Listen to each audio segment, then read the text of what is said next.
ರಾಷ್ಟ್ರೀಯ ವಿಜ್ಞಾನ ದಿನಾಚರಣೆ. ವಿಜ್ಞಾನ ದಿನದ ಪ್ರಯುಕ್ತ ಕೋಲಾರ ಜಿಲ್ಲೆಯ ಶ್ರೀನಿವಾಸಪುರ ಪಟ್ಟಣದ ತ್ಯಾಗರಾಜ ಬಡಾವಣೆಯಲ್ಲಿರುವ ಸರ್ಕಾರಿ ಹಿರಿಯ ಪ್ರಾಥಮಿಕ ಶಾಲೆಯಲ್ಲಿ ರಾಷ್ಟ್ರೀಯ ವಿಜ್ಞಾನ ದಿನಾಚರಣೆ ಮಾಡಲಾಯಿತು.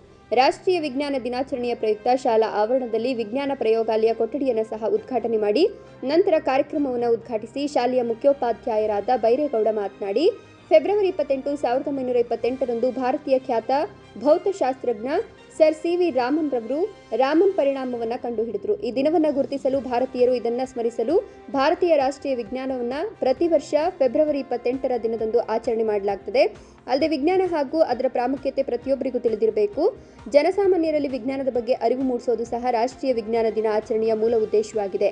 ರಾಮನ್ ಪರಿಣಾಮಕ್ಕಾಗಿ ವಿಜ್ಞಾನ ವಿಭಾಗದಿಂದ ನೊಬೆಲ್ ಪಡೆದ ಏಷ್ಯಾದ ಮೊಟ್ಟಮೊದಲ ವಿಜ್ಞಾನಿ ಎಂಬ ಖ್ಯಾತಿ ಸರ್ ಸಿ.ವಿ. ರಾಮನ್ ರವರಿಗೆ ಇದೆ ಎಂದರು. ಈ ಸಂದರ್ಭದಲ್ಲಿ ಶಾಲೆಯ ಎಲ್ಲ ಸಿಬ್ಬಂದಿ ವರ್ಗ ಹಾಗೂ ವಿದ್ಯಾರ್ಥಿಗಳು ಭಾಗಿಯಾಗಿದ್ದರು. ಇವತ್ತು ವಿಜ್ಞಾನ ಅಂತಂದ್ರೆ ಜೀವನ ಅಂತಕ್ಕಂಥದ್ದು ಎಲ್ರಿಗೂ ಗೊತ್ತಿದೆ.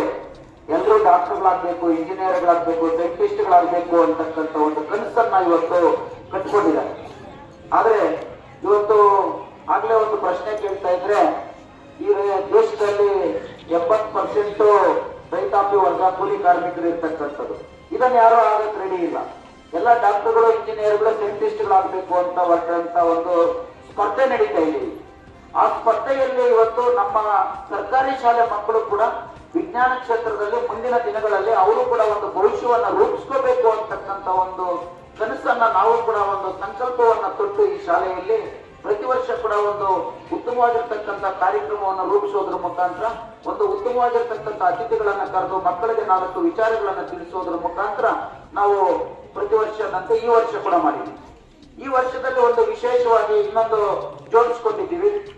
ಇವತ್ತು ನಮ್ಮ ಶಾಲೆಯಲ್ಲಿ ಹಿಂಭಾಗದಲ್ಲಿರ್ತಕ್ಕಂಥ ಒಂದು ಕೊಠಡಿಯನ್ನ ಕೇವಲ ಒಂದು 10 ದಿನಗಳಲ್ಲಿ ನಮ್ಮ ಶ್ರೀನಿವಾಸ ರೆಡ್ಡಿ ಅವರು ತುಂಬಾ ಚೆನ್ನಾಗಿ ಕಾಂಕ್ರೀಟ್ ಅನ್ನ ತೆಗೆದು ಒಳ್ಳೆ ಸುಣ್ಣ ಬಣ್ಣವನ್ನ ಮಾಡಿಕೊಟ್ರು. ಅದನ್ನೆಲ್ಲ ಆದ ನಂತರ ನಮ್ಮ ಶಿಕ್ಷಕರು ಮತ್ತು ನಾನು ಸೇರಿ ಅದನ್ನೊಂದು ಉತ್ತಮವಾಗಿರ್ತಕ್ಕಂಥ ಪ್ರಯೋಗಾಲಯವನ್ನಾಗಿ ಪ್ರಾರಂಭಿಸಬೇಕು. ಈಗಾಗಲೇ ಮೊದಲು ಪ್ರಯೋಗಾಲಯ ಇತ್ತು, ಅದು ಸ್ವಲ್ಪ ಮಟ್ಟಿಗೆ ಅದರಲ್ಲಿ ಇನ್ನೂ ಒಂದು ಕೊರತೆಗಳಿತ್ತು. ಅದರ ಒಂದು ಆಕರ್ಷಣೆಯ ಒಂದು ಸ್ವಲ್ಪ ಬದಲಾಯಿಸಬೇಕು ಅಂತಕ್ಕಂಥ ನಿಟ್ಟಿನಲ್ಲಿ ಇವತ್ತು ಈ ಅತಿಥಿಗಳು ನಮ್ಮ ಶಾಲೆಯ ಹಳೆ ವಿದ್ಯಾರ್ಥಿಗಳಾಗಿರ್ತಕ್ಕಂಥ ಭಾಸ್ಕರ್ ಸರ್ ಅವರು ಮತ್ತು ಮಧುಸೂದನ್ ರೆಡ್ಡಿ ಅವರು ಮತ್ತು ಅವ್ರ ಜೊತೆಯಲ್ಲಿ ಎಲ್ಲ ಸ್ನೇಹಿತರು ಸೇರಿ ಇವತ್ತು ಡಾಕ್ಟರ್ ಎಚ್ ನರಸಿಂಹಯ್ಯ ವಿಜ್ಞಾನ ಪ್ರಯೋಗಾಲಯವನ್ನ ಉದ್ಘಾಟನೆ ಮಾಡಿಕೊಂಡು ನಾವು ಇಲ್ಲಿ ಬಂದು ವೇದಿಕೆ ಕಾರ್ಯಕ್ರಮದಲ್ಲಿ ಕೂತಿದ್ದೀವಿ.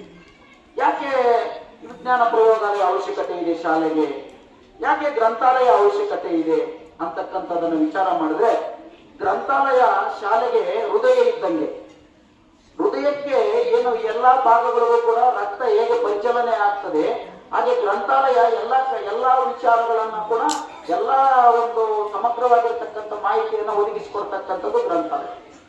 ಇವತ್ತು ವಿಜ್ಞಾನ ಪ್ರಯೋಗಾಲಯ ಯಾಕಬೇಕಾಗಿದೆ ಅಂತಂದ್ರೆ, ಜೀವನವೇ ಒಂದು ವಿಜ್ಞಾನ ಆಗಿದೆ.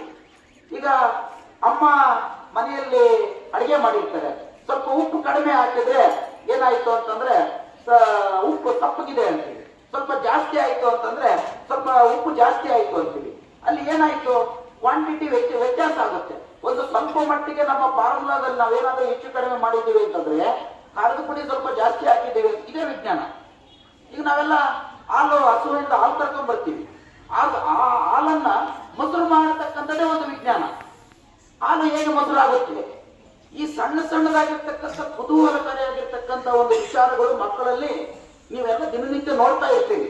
ಆ ದಿನನಿತ್ಯ ನೋಡುವಂತ ಒಂದು ವಿಚಾರಗಳನ್ನ ಮುಂದೆ ಇಟ್ಕೊಂಡು ನಮ್ಮ ಶಾಲೆಯ ಎಲ್ಲ ವಿದ್ಯಾರ್ಥಿಗಳು ಕೂಡ ಇವತ್ತು ಸೈನ್ಸ್ ಎಕ್ಸ್ಪೆರಿಮೆಂಟ್ಸ್ ಅನ್ನ ಮಾಡೋದ್ರ ಮುಖಾಂತರ ಸಾಕಷ್ಟು ಮಕ್ಕಳು ಒಂದು ವಾರದಿಂದ ತಮ್ಮ ತಯಾರಿಯನ್ನು ಮಾಡಿಕೊಂಡು ಬಹಳ ಚೆನ್ನಾಗಿ ಒಂದು ಪ್ರಯೋಗಗಳನ್ನ ಮಾಡ್ತಾ ಇದ್ದಾರೆ.